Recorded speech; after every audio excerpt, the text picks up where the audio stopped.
So guys, let me show you an unfiltered day in our life in Canada. So we did a lot of renovation in our house. We tore down our basement. We finished our basement. We did a general renovation in the house. So lots of dry walls to be thrown out. And in the process, we also changed some beds as well. So it was kind of a general summer renovation in Canada.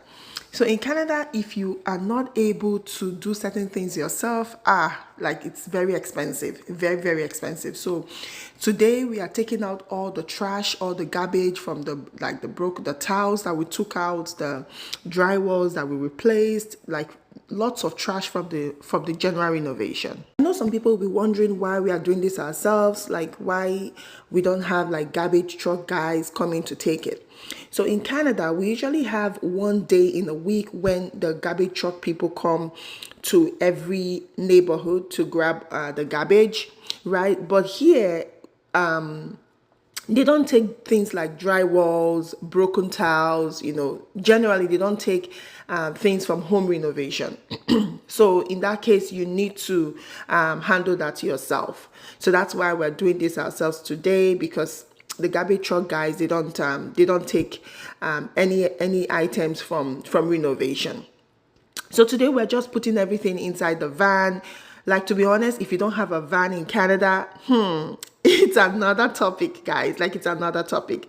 A van is very, very handy if you're living in Canada. I don't know whatever country you're living in, a van is very important in Canada. Let me talk about Canada that I know, because it saves you a lot of money. Certain things that you need to carry, certain things that you need to do, you don't have to rent vans from people's company, right? Because things like this are really expensive, like renting a van or renting a bigger vehicle to transport things, right? So we are done with loading the van. Now it's time to go to the community center to go and unload the van, which was another work again. It was a very, very busy day for us, and then we just had to do it because nobody to help us do that. You have to do things on your own in Canada.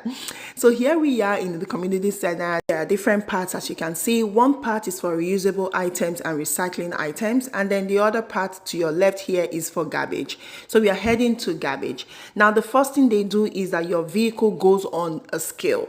So we're just driving on the scale. This is the scale. When you go on the scale, it tells you exactly what your van weighs. So as you can see here, our van weighed 2,880.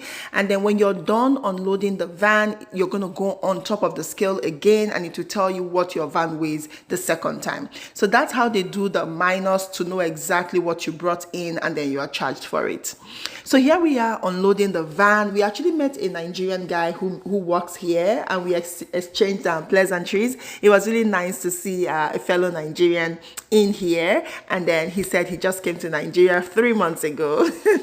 It was really exciting to chat with him. It's always fun doing this with hobby. It's also a time to spend time together and do work. Then it just makes the whole work not feel stressful, because you're doing it with hobby, so you just have fun doing it together. So we just continued unloading the van and chatting at the same time while unloading the van. It was really very, very, very stressful weekend, but it was fun as well because I did this with hobby. And also the hero for this whole thing is my husband, because he did the whole renovation. He's really very good when it comes to renovation. He has his own renovation company, Simom's Homes and Renovations. So he handled the whole renovations himself. Here we are, the unloading was done. It's time to go on the scale again. So we went on the scale, and as you can see here, the van weighed 2,460, right? Less than it weighed before. It was a great one. The van definitely needed a very good vacuum and wash. So we paid $55.25 for this, and it was time to head home.